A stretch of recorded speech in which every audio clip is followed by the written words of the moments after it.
नमस्कार दोस्तों, मैं हूं डॉक्टर के.एन. मिश्रा। स्वागत है आपका मेरे चैनल मिश्रा होम्यो हॉल में। आज मैं आपको होम्योपैथ की ऐसी 10 दवाओं के बारे में बताऊंगा जिन्हें आपको अपने घरों में हमेशा रखना चाहिए, क्योंकि इन दवाओं की ज़रूरत हमें हमेशा या कभी भी पड़ सकती है। तो आइए मैं आपको उन 10 दवाओं के नाम बता देता हूं और यूज करने के तरीके के बारे में बता देता हूं। उससे पहले अगर आप हमारे YouTube चैनल पर नए हैं और आपने अभी तक हमारे YouTube चैनल को सब्सक्राइब नहीं किया है तो जल्दी से हमारे YouTube चैनल को सब्सक्राइब कर लें और अगर वीडियो अच्छी लगे तो लाइक करें। आइए शुरू करते हैं। हमारी पहली दवा है नक्सोनका। अगर आपको बहुत ज़्यादा कॉन्स्टिपेशन रहता है और बहुत ज़्यादा गैस बनता है और बहुत ज़्यादा एलोपैथिक दवा खाने के कारण आप हमेशा कॉन्स्टिपेटेड रहते हैं, आपकी लाइफ स्टाइल सही नहीं है, रात में देर से सोते हैं, सुबह देर तक सोते हैं, तो आप नक्सोनिका को मंगाकर इस्तेमाल कर सकते हैं। इसे आपको 3-3 बूंद सुबह शाम जीभ पर लेना है। हमारी दूसरी दवा है अर्निका मॉन्ड। अर्निका मॉन्ड चोट लगने के बाद आने वाले लक्षण पर बहुत अच्छा काम करती है, जैसे चोट वाली जगह पर खून का जम जाना, चलने में दर्द होना या चोट लगने के बाद सूजन आ जाना। अगर आपको यह सारी दिक्कत हो रही है तो आप अर्निका मॉन्ड को 200 पोटेंसी में मंगाकर इस्तेमाल कर सकते हैं। हमारी तीसरी दवा है ड्रोसेरा। अगर आपको बहुत ज़्यादा खांसी आ रही है तो ड्रोसेरा का इस्तेमाल आप कर सकते हैं। ड्रोसेरा खांसी के लक्षण पर बहुत अच्छा काम करती है। हमारी चौथी दवा है जेल्सीमियम। अगर आपको नस में दबाव के कारण कोई भी समस्या हो रही है तो जेल्सीमियम इस्तेमाल कर सकते हैं।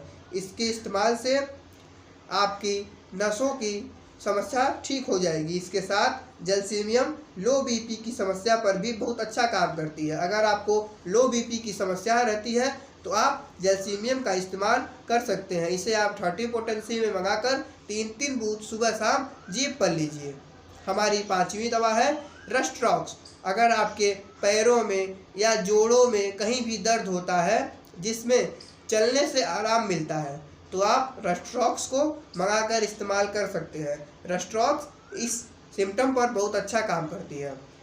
हमारी छठवीं दवा है एस्कुलसिब। अगर आपको कब्ज के कारण कमर में दर्द रहता है या पाइल्स की समस्या हो गई है और कब्ज बना रहता है तो आप एस्कुलसिब का इस्तेमाल कर सकते हैं। इससे आपको काफ़ी आराम मिलेगा। हमारी सातवीं दवा है कॉस्टिकम।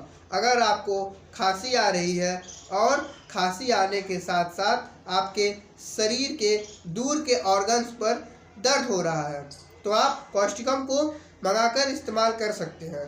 खांसी के साथ दर्द होने की समस्या पर कॉस्टिकम बहुत अच्छा काम करती है। हमारी आठवीं दवा है अल्फ़ा अल्फ़ा। अगर आपको बहुत कमजोरी लगती है और आपका वजन नहीं बढ़ रहा जिसके कारण आप हमेशा थके थके महसूस करते हैं तो आप अल्फ़ा अल्फ़ा को मदर टिंचर के फॉर्म में मंगाकर 10-10 बूंद आधे कप पानी में मिलाकर इस्तेमाल कर सकते हैं। इससे आपकी वीकनेस की समस्या ठीक हो जाएगी। हमारी नौवीं दवा है कैंथेरिस। कैंथेरिस जलने पर बहुत अच्छा काम करती है। अगर आप किसी चीज़ से जल गए हैं तो आप कैंथेरिस मंगाकर उसे 3-3 बूंद सुबह दोपहर शाम इस्तेमाल करें। इससे आपकी समस्या ठीक हो जाएगी। हमारी 10वीं और आखिरी दवा है थूजा। अगर आपको कहीं वाट्स हो गया है या आपके बॉडी में कहीं भी गांठ हो गया है तो थूजा ऐसे लक्षणों पर बहुत अच्छा काम करती है। थूजा सिस्ट पर, वाट्स पर और मेलाज्मा पर भी बहुत अच्छा काम करती है। इसे आप 30 पोटेंसी में मंगाकर 3-3 बूंद सुबह दोपहर शाम जीभ पर लीजिए। इससे आपको काफ़ी आराम मिलेगा। इन दवाओं का अपने घर पर इस्तेमाल करके आप बिना डॉक्टर के पास गए खुद ही ठीक हो सकते हैं। धन्यवाद।